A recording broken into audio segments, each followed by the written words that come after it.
Hello, everybody, and welcome to another episode of the Michael and Patty Show, episode 102. And how's Patty today? I am doing very well, thank you. It's a beautiful day in Charlottetown on the waterfront, looking at the yacht club, getting a little cool, only 11 degrees here at the end of September, heading into the fall. Which brings an interesting question up. What do we do as real estate agents and home sellers before the colors change on the trees and eventually fall off the trees? Typically this time of year, and I don't know what answer you're looking for, but I usually try to book all my photos, even if there's listings that I know are going to be coming up over the winter months. It is the prime time, perfect time, and before we have a little storm, tropical storm or hurricane, and it blows all the leaves off the trees, to get my photos done, at least outside photos.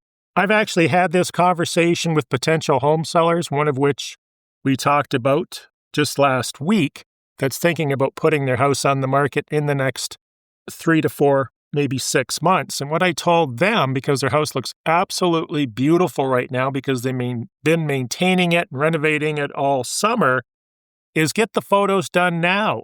Not only are they going to look fabulous, but if the house happens to be on the market in the spring, which in this case, because we're going on at a fairly high price point, it may be, we're going to look nice and fresh. And what's the advantages of also selling in the fall to the spring based on past research and stats? Well, typically the inventory is either picked over because everyone selected the properties that were advertised during the spring, summer. So those properties are typically not available unless they were priced high. You either get better prices on fall, winter price properties and decreased inventory because many will say, well, it didn't sell this year. I think I'm just going to rest my property listing and we'll try again next year because I've got, the holiday season, whatever holidays you celebrate. But a lot of people just don't want to deal with the traffic or the possibility that there could be a showing. So they pull it off the market, which helps those who stay on. So maybe I misheard you, but did you say the prices are lower or higher? Now, it's not lower as in lower than market value. The problem is, what I find, Michael, is many will fish for top dollar during the spring-summer market. They've got a little bit of an ego. They feel their property's unique, so they price it high. Family and friends may have told them not to let somebody, a realtor, come in and list your property for less than X amount of dollars. So it's not that you're getting necessarily a deal unless it's a motivated seller that needs to get out before the snow flies, but those properties typically will correct themselves from the inflated price, unfortunately, because buyers are very savvy, well-informed, and smart in our today's time, are not going to overpay for a property. They won't even book a showing on it. It's a waste of their time.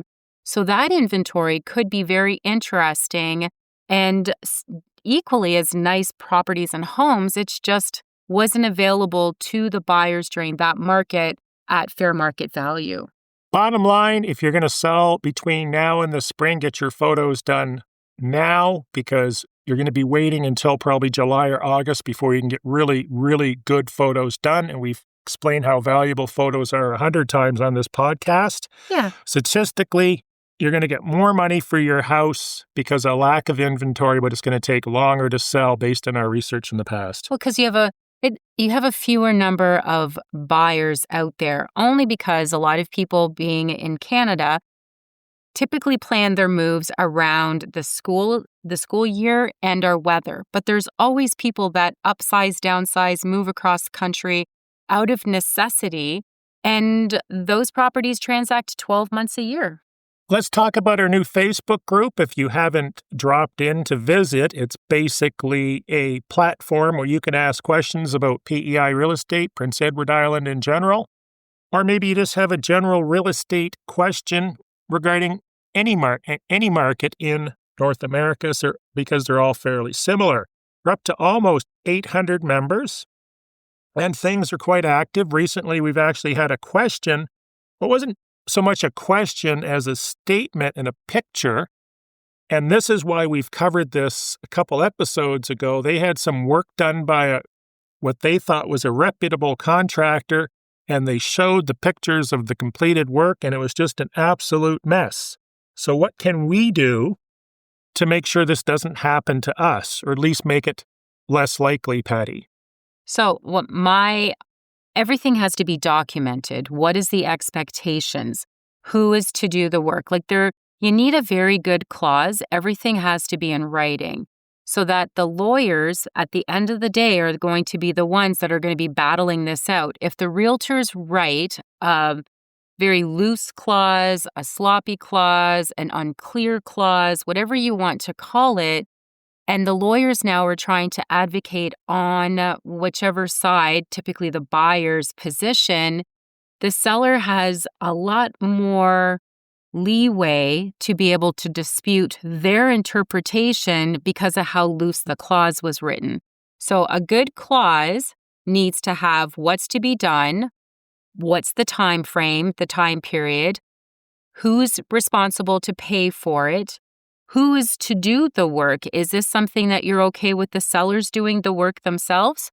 Or We're is talking it about hiring a contractor to fix their own house. to fix your own house? Maybe I was unclear about Yeah, that. I just thought it was in a contract, getting everything in No, writing. this is a seller that hired a contractor to fix their own house. And the bottom line is make sure you have a contract in place that says what they're going to do, how much it's going to cost, when is it going to be done by, and if it isn't done by that date, what are the consequences? Yeah, that's okay. And you're That's not usually unfortunate. going to get lawyers involved unless we're talking big bucks. However, you may end up in small claims court because most of these renovation jobs that I see are usually under whatever the small claims court limit is. Last time I checked, it was 10 grand. It might be more now. Well, something else that I had come across, Michael, and it's good that these aren't high number situations, but I think it's worthwhile to make sure that you're aware, because if you are even say new to home ownership and you're very trusting of the process and assume that calling a professional in, they're going to do the job. I've known many clients over the years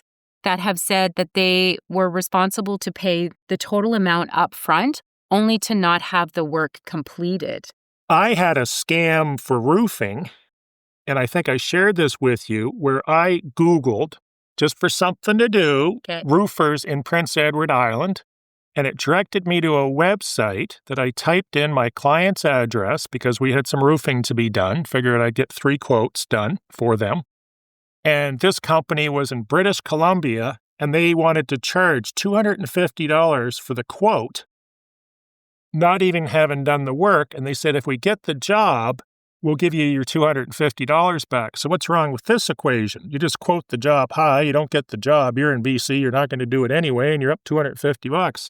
So not only did they not get the quote job, but they also called me a year later asking if the job was still available. And I told them, I said, we're not paying $250 to quote on a very simple cottage roof that has one level. Yeah, I understand putting, and that just to get a quote for the work, it's no different than as realtors, we go out and we provide our service, our initial service to a seller would be to, perform what's called a comparative market analysis. We don't typically charge for that. At least I don't know any realtors that charge for that on Prince Edward Island. I don't know other market centers. They will if they're not intending to sell. If it's a case of Revenue Canada wanting to know values today or 20 years ago when they bought it, or they're doing it for estate purposes, or they're just trying to figure out asset allocations, then the agents will, and I have charged for the CMA, but usually you don't because it's part of the process of listing your house. Right, and that's all I'm saying with this. It would be part of the process of doing the roof. You incorporate that in your time spent perhaps performing or getting the quote. I know if we're using roofing as an example, they have to do measurements and all of that. So there is time, but it's no different than our industry. Sometimes you spend an hour or two driving to the location, an hour or two at the property, an hour trying to do the CMA, and then you don't end up getting the listing. It's part of the cost of doing business, and I don't think sometimes the public realizes how many hours we put in that we don't get compensated for.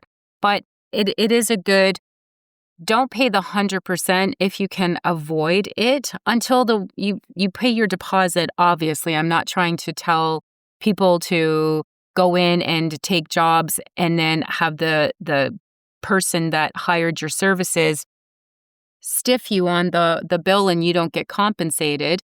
However, there should be a deposit perhaps collected when it's work like this because they're out of pocket. They've got roofing materials and stuff, and then you pay at the end. And where can I go to write a legal contract, or at least semi-legal, some sort of contract, which is better than no contract, that's not going to cost me anything? Well, the AI is great. ChatGPT is one tool that you can use. Now, it's going to be, you have to make sure it's, for us, Canadian relevant, because I find sometimes they throw in some American terms in that for us here in North America. But the clauses are pretty extensive and hopefully protect you. And all you have to do is go into ChatGPT and say, I'm getting my roof done. This is how big it is. This is when it's supposed to be done. This is what they've quoted me. Basically, just give it the details, and it will make it more in legalese. We're not saying this is a replacement for a lawyer by any stretch of the imagination, but most people aren't going to spend $1,000, $2,000, $3,000 writing a contract up for a $2,000 roofing repair job. Yeah. So it's a good resource to have, but it may not be legally binding. But at the end of the day, 99% of these situations never end up anywhere other than the people settling outside of small claims or court, because no one wants to go to court for small claims. So a lot of times you can settle outside that.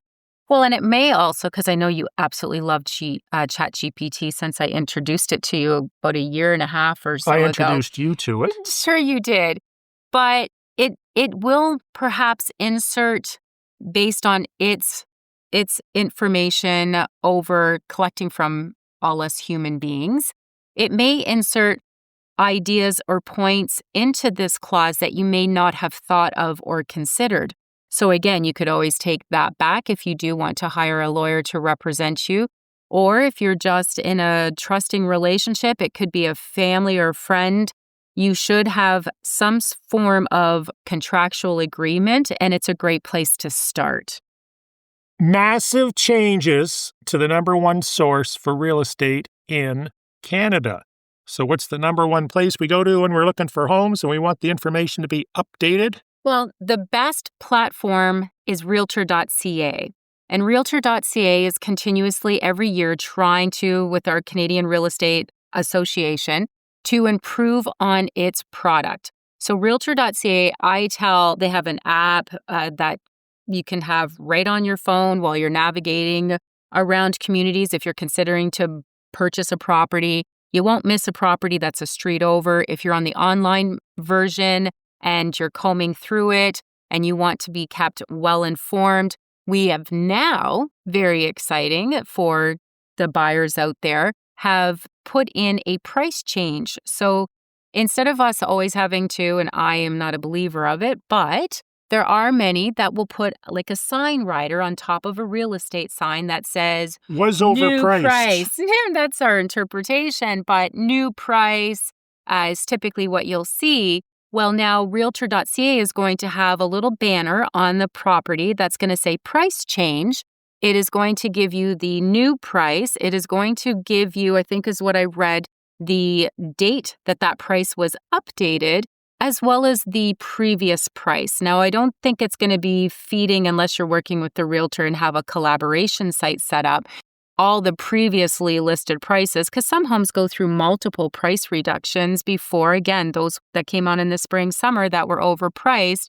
This is something that you'll see. Do you know when they said they were going to be putting that on, Michael? No, I just got this emailed to me last week, and it is common knowledge that certain real estate brands, as part of their business plan, incorporate weekly price reductions. May they be $1,000, $2,000, $5,000, but every week they're reducing the price because they figure if they natter along or renegotiate with their vendors or their homeowners every week, that little price decrease over time, compounded weekly over months, turns out to be a lot of money. And of course, the property will transact at market value. Absolutely. And again, that's their marketing plan to try to secure a sale for the seller so that they can move forward, but not the most desired. And sometimes there's weekly. I've even seen property listings, Michael, that one week they may drop the price $100. The next week they're putting it up $100 or $200, and the next week That's so it triggers the hot sheet. I know, absolutely. But just to be aware, it's just a tactic. What's the hot sheet? Our hot sheet that's a very good question, Michael. So on our MLS system, we use a software called Paragon, and it's kind of like watching the stock market. We get to see new listings, price changing. We have a bulletin for agents to post information if they have buyers looking for properties, if they have, there's an agent open house. It's our whole dashboard, and there's so much great content on it to help us manage our business. So what they do is they change the price in order to trigger the hot sheet. And then with that price reduction, typically it's a reduction, not an increase, you can have a comment. So it just puts it back on the radar of the real estate agents. Whether or not it's effective, I don't know. And also for those who may have it saved, whether you're working with a realtor or you're going through Realtor.ca and have your own little profile set up, you are going to be re-notified of that to put it back top of mind for you and to re-alert you. Oh, okay, there's a price change. I've been watching that property. It's been a few weeks since I've went into my collab center, and then it's in your emails and that. So if you're selling your house, just change the price weekly by $2. I wouldn't suggest that, but it is a strategy. Do you find that people that have properties that are on the lower end of the real estate market, say building lots for 15, 20, 30 grand, maybe they've got a cottage for $60,000 or $80,000, feel alienated by some of the agents that are typically moving higher end, typically waterfront homes? Because I see this a lot. They'll say, I'm not going to list with so-and-so because they specialize in the high-end homes. They're not going to want to bother with my piddly little properties. My belief is it's the same marketing system. And if you've got someone that can move these high-end homes and they're spending a ton of money marketing these high-end homes and they're effective at it, they're probably going to be using the same marketing methodologies to sell your $20,000 lot. Because at the end of the day, it's easy money for the agent because it's a lot easier flipping out a $20,000 lot or $75,000 cottage than it is a $1 million plus dollar home. Wouldn't you agree? Yeah. Or would you strongly agree? I would say this sounds like a you problem. It's nothing to do with me. It's a hypothetical situation. And what I would say, because I've had clients come to me and say that, and sometimes they'll call me as a competitor of yours to come in and list their property. And they'll say, well, after, we're going through the process and we're getting things signed up, and they may end up being very forthcoming and honest with me by that point and say, well, we were going to call and, using your name, for example, but we feel he's too big and he wouldn't probably give us the attention. He deals with higher end. And I do go to bat and I do advocate, Michael, that somebody who has the systems and processes in place to move a higher end property, which does take far more marketing dollars, far more time typically, because we don't move a lot of those properties on an annual basis here on the island. Once upon a time, it would take years to sell them. And it they know still what they're does doing. in a lot of cases. When you look at some of the other markets we watch, every house in the neighborhood's $2 million plus. Here, a $2 million sale is a big deal. Moving along, hurricanes and preparedness. One of the things you may want to do, or actually two of the things you may want to do, is number one, sign up for the PEI tourist newsletter, which is basically almost like a magazine they're sending you on a monthly basis. You can do that at PEIplay.com. PEIplay.com. And the other thing that I really like, and the Prince Edward Island government does exceptionally well, is they have a newsletter bulletin which will tell you everything that's going on in the province from a provincial government perspective with regards to everything from COVID to road closures to bridge replacement to whatever. In this particular case, they gave us a complete list of what we need to do to prepare for hurricane season so we don't end up with the results that we had during and after Fiona, which hit the province, and we really weren't very well prepared. Yes, you took a lot of my stuff because this was my topic. So I will just kind of summarize just so that you can maybe perhaps be a little better prepared or informed. Or if you're considering Prince Edward Island, what kind of things should you be aware of? Things that you may not have to. Now, again, some of the central provinces may not have to concern themselves, but I know I have a sister, my baby sister. She lives in British Columbia. Sorry, sis. And she has because of the amount of fires that they have to experience, she has a fire evacuation plan. So it's just a reality of living up in northern BC, something that she has to deal with. Something that we deal with in the Maritimes, because we do get tropical storms and hurricanes, is we should have some sort of hurricane plan. What that looks like in having a household emergency plan is you're considering whether you have a generator or not, if you have, your fuel sources and your food. So I'm just going to break that down just a little bit. So have your emergency plan for yourself or your family. You have to, outside preparedness, if you have items that are loose outside, preparing the outside of your home, you need to tie them down or bring them in. If you have a garage or a shed, put your waste bins, your barbecue, as many items as you can to prevent anything from being blown around. I used to live in Alberta, and we had a really bad storm one year, and there was a neighbor that had, and I don't think people realize the high winds that were being under forecasted. Well, I ended up having a canoe that went through the side of my house. I was sitting in the living room. Did you keep it? No, I didn't keep it. It broke through the outside layers, and there was a dent on my drywall. But that's the wall I was sitting on when this loud crash happened. So the importance of tying your items down, you have no idea sometimes the directions of the wind and what they're able to pick up and lift. So secure your outside. You need to top up your vehicles. Make sure you have a full tank of gas. Maybe perhaps if you're able to with your fuel provider for your propane or your oil, make sure those are topped up. If you have a wood furnace or a wood stove, make sure you have some wood that's brought inside so you're able to maintain your home's warmth, and fuel for your generator. So fuel is something, because living through Fiona here, and I know, Michael, you experienced as well, the long lineups for fuel, down the street. Everyone lined up to get fuel for their generators as well as their vehicles, to go check on loved ones. You don't want to, if you can avoid it, be stuck and caught in that whole process. It wasn't fun. Have backup batteries in that. One of the suggestions, so 2 sources if you're looking for information to help guide you through this.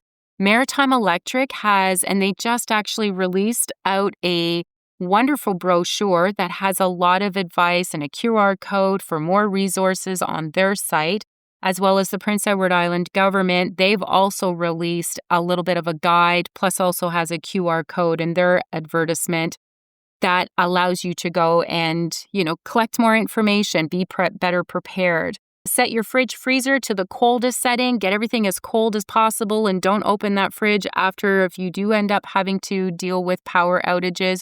Only for necessities. If you can avoid going in and out of your fridge, prepare propane tanks for your barbecue. Flashlights. Well, flashlights, that's coming. So propane tanks. If you have perhaps no generator and you want to boil hot water in that, your barbecue is a great resource tool on the other side to be able to supplement perhaps your stove. And if, again, you can't plug into the wall, I know boiling water and stuff, having a hot cup of tea or coffee or a hot chocolate. So these are some of the sources. Make sure you have plenty of flashlights around. Make sure if you have little ones, they have flashlights right next to their bedsides. Because a lot of storms hit during the night hours. They don't seem to typically hit during the day. but make sure your little ones have some form of a Bottled flashlight, water. bottled water, and also extra bottles of water if you're on a septic system so that you'd be able to flush your toilet. Well, they tell you to fill your bathtub full of water, so you have that to flush the toilets with. Correct.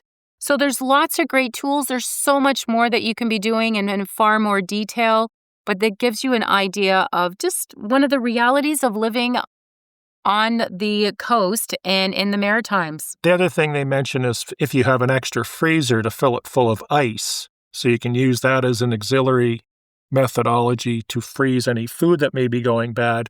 The biggest challenge with Fiona, and it has been addressed to a point, is the gas stations and the stores didn't have generators other than the really big stores. So I believe the government did institute something to provide money or generators to some of the gas stations. The other thing that I found out afterwards is trying to siphon fuel from a modern vehicle doesn't work with the old traditional garden hose anymore. So even though we had multiple vehicles all filled up with gas for the generator, we couldn't access it because we couldn't get fuel out of the tanks. Yeah. And you don't want to also load up on perishable food items because you're going to end up losing them if you don't have a backup generator. Plan for meals. Typically, what we have found, if you're going to be in a more isolated rural area, yes, you get the benefits of lower property taxes, you have the privacy, but you also may be in an area that you might be one of the last homes to get put back on the electric grid and up and running again. So you want to make sure you have at least 2 weeks worth of non-perishable food items so that you'll be able to look after yourself. Ideally, if you're going to be buying a house and you're going to stay here for the long term, invest in a standby generator, that being a propane or a diesel generator that's hooked up to the house that tests itself every week and will run the whole house indefinitely, providing there's fuel. The little portable generators are great, but what happens with those is people don't test them, they run out of fuel, the carburetor gets all gummed up. So probably one of the biggest issues we had back in Fiona is these generators that were sitting in the shed for 5 years didn't work. Moving along, this is a huge issue, and it's been going on for decades. Can I disclose the details of another offer to an agent under any circumstances, with the exception of the permission of the people that own the house, of course? No, or and wrote the offer. You're right. It is an issue, and I know it's still something that is being done today. Now, if you're a seller and you have an agreement of purchase and sale on your property, I always tell my sellers, don't go singing like a canary and telling, because PEI is small, don't tell anybody, even family and friends, because you're asking them to keep a secret. And they may tell one more person and say, well, you got to keep this a secret. And then they tell one more person.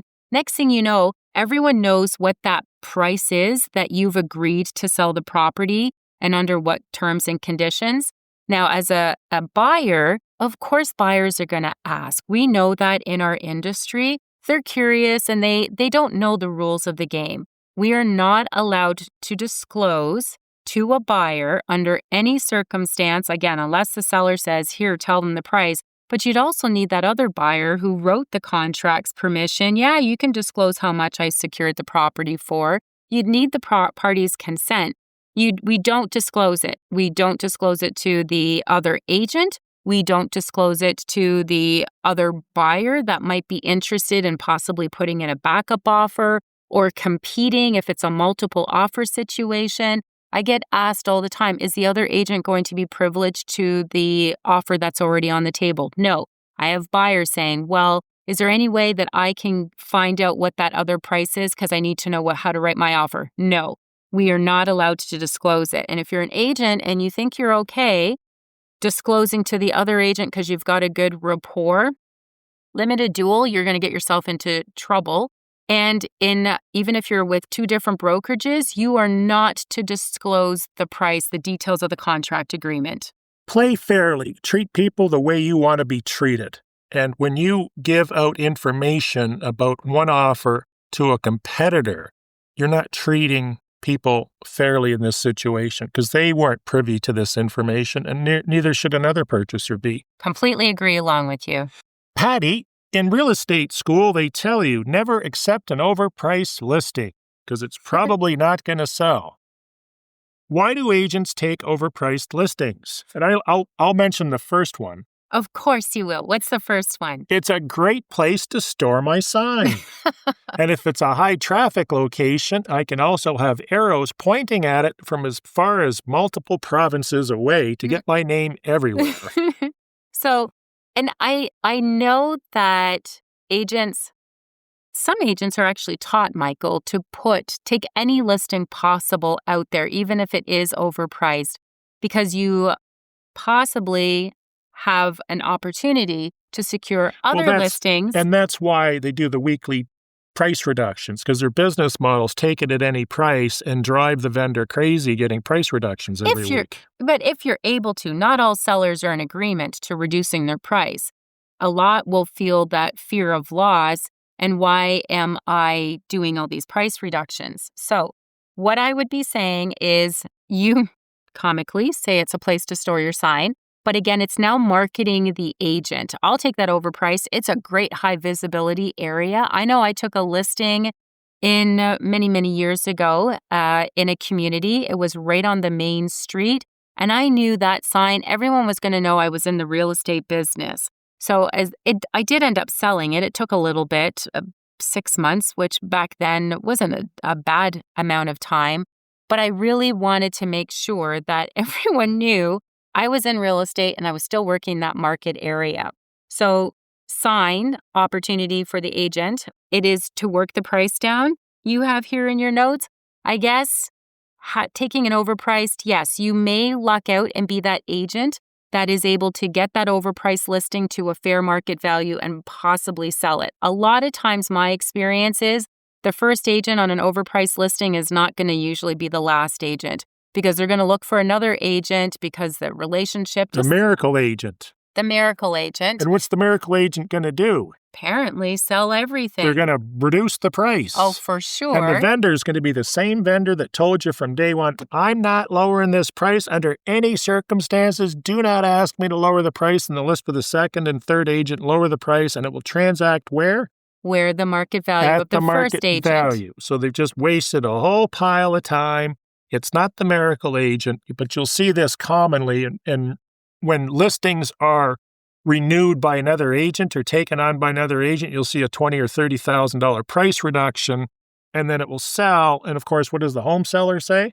I was listed with Patty and it didn't sell, but when I listed with Mike, it sold in a week. Yes. What they leave out is the detail that Mike lowered the price $100,000. Absolutely. And that is one of the points here. The agent, if you're listening to this, who feels that, well, I've got my sign up, so I get to market myself, and possibly I'll be able to work this person to a fair market value. And those relationships, it's no different than when you're dating out there. You start your relationship, everything is all sweet and the agent's all enthusiastic and they seem to be very excited to get their sign up. The seller loves all the attention and they feel like this is great.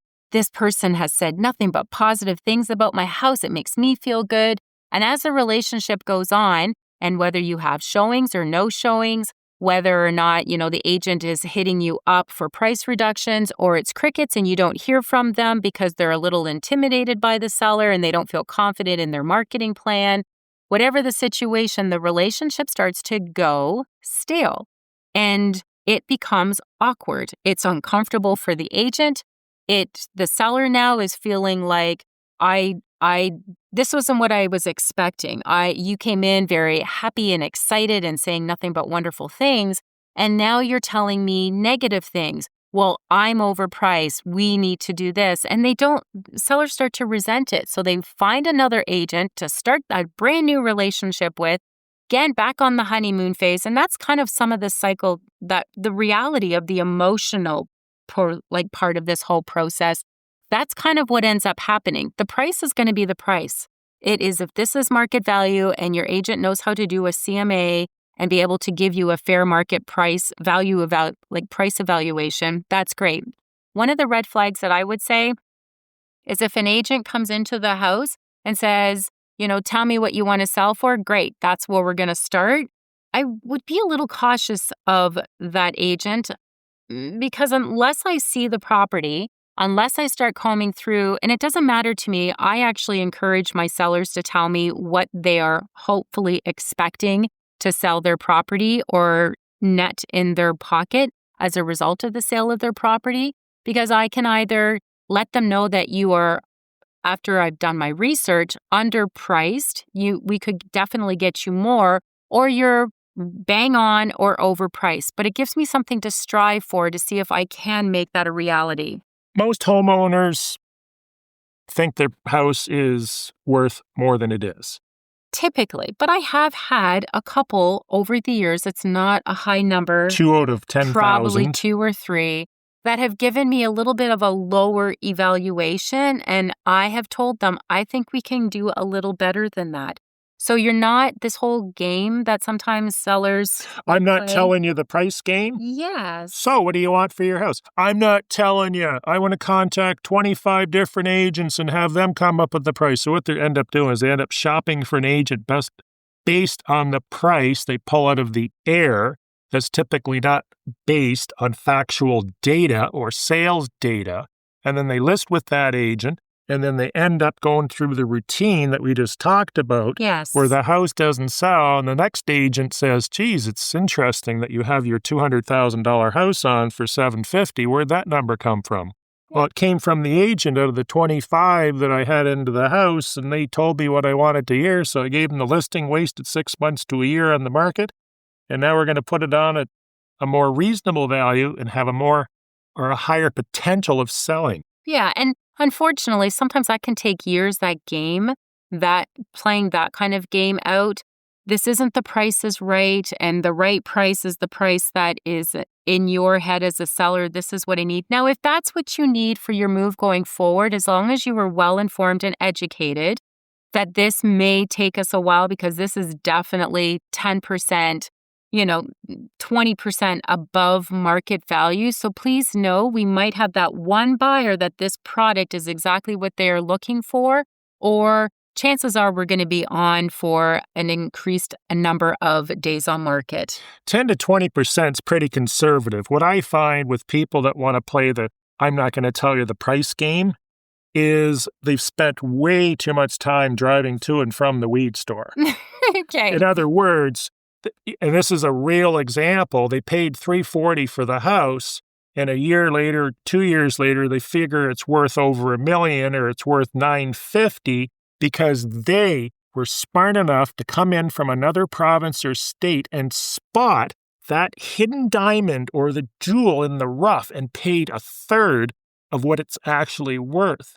Funny thing is, I watch these listings and 3 and 4 and 5 years later, they're still sitting on the market. I know. It's actually kind of sad when you think about it, but it is what it is. I had one listing appointment where he wouldn't tell me the price, and we were looking at the data, and the wife was behind the husband pointing to the sky. In other words, he wants a bigger number, which was pretty funny. Yes. How is the island divided up on MLS? This has always been an issue. It's never been solved. It's actually gotten worse because when I got into real estate, we actually had more zones. If you're not familiar with zones, if you do go into a larger city, like Toronto or Hamilton, Ontario as examples, Montreal, they divide the neighborhoods into zones. So if you're looking for a house that, say, is just north of this street and west of this street and south of that, you can actually pick a zone, which are usually numbered from 1 to 100 or 200 or whatever the case may be. PEI's zones are labeled in these massive areas, like Zone A, because they're labeled from A to G, is everything west of Summerside. Zone G is everything east of Charlottetown and Stratford. In my opinion, we don't zone or put zones together properly. So if someone says, I want the northeast corner of C, we can't pick a zone to be in Darnley, Malpeque, or wherever, Indian River in that area. We can map things, but it's just not the same thing. Have you found that? Yeah, and it is something that, so on the flip side of that, Michael, I'm working with a buyer. My buyer says this is the area I want, but I'm okay going out a little bit further. And so I tell them I'm going to put them in a zone. I said like Region C, for example, which is everything between Summerside and Charlottetown, excluding Cornwall to the north-south shore.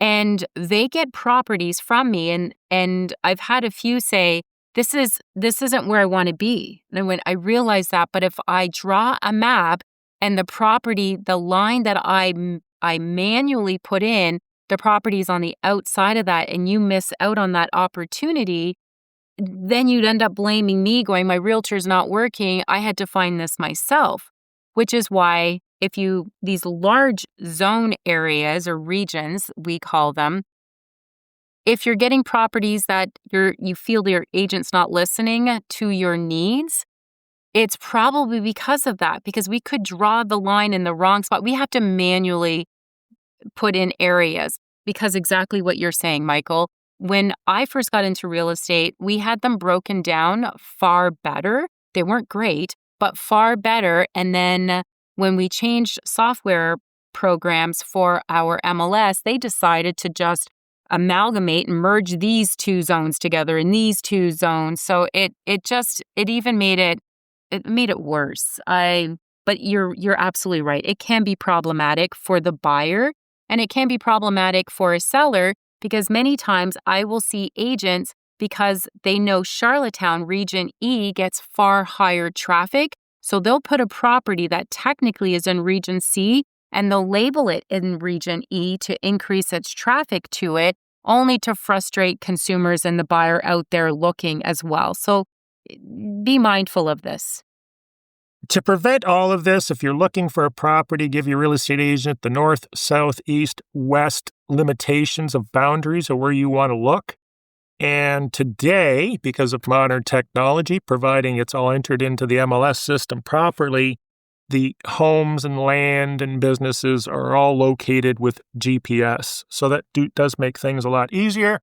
Patty, we're going to close this down with the trivia question for today. What is the one street sign in PEI that inevitably will never last on the pole for more than typically 1 week? I know the answer to this, it's really funny, but not funny for the province. And that is Beer Street. That is located in Charlottetown. And you said this. I actually went through a house. Yes. On Beer Street years ago, and he said that sign doesn't last a week before somebody steals it. That's what I was just about to say. You had said this morning it has, in some rotations, lasted no more than a week when the province or the city of Charlottetown goes out and replaces the sign. Please don't take our signs down. Leave Beer Street alone. Yes. You don't need to have Beer Street in your bar that you end up setting up inside your home and think it's really cool. It's going to cost us taxpayers, property taxes, cities, they have to continuously go out and replace it. It's coming out of our pocket. So stop stealing Beer Street sign. They should just rename it. Yeah, or change the spelling so it's less cool. Let's shut her down. Thanks again for listening to another episode of the Michael and Patty Show, otherwise known as MAPS, PEI's podcast that helps guide and navigate you through the buying and selling and everything Prince Edward Island. We appreciate each and every one of you for downloading our episodes. I know many that are caught right up to date and they're waiting for the next one to be released. So thank you very much. Have a great day. Be sure to subscribe if you're listening to this on YouTube. Give it a thumbs up if you have any questions or comments. Put them in our new Facebook group, which you can find by looking for Living in Prince Edward Island with Michael and Patty podcast. From the Michael and Patty Show, because we really want to make sure there's many podcasts out there that are not podcasts, Facebook groups that are moving to Prince Edward Island. And unfortunately, sometimes it's being looked at as a lead generator for agents and stuff. We don't allow advertising. If we do see advertising, we are immediately shutting that down and deleting it. So if you are somebody that's in the podcast and you want to or insisting on continuously soliciting your property listing or a private property, once we've deleted you a couple times, you will end up being removed. It is a non-solicited group where the community, as it continues to grow, will have higher value as each new member joins to be able to provide insight, help you with your, guiding you through the buying and selling, Prince Edward Island information. Plus, we have some really cool facts. Toolbox Tuesday, it's got a lot of resources. We have Thoughtful Thursday, and eventually there's going to be some new fun days coming up once we're all caught up with our podcast episodes, which are released 3 times a week right now. Patty, goodbye. Have a great day. Thanks for listening.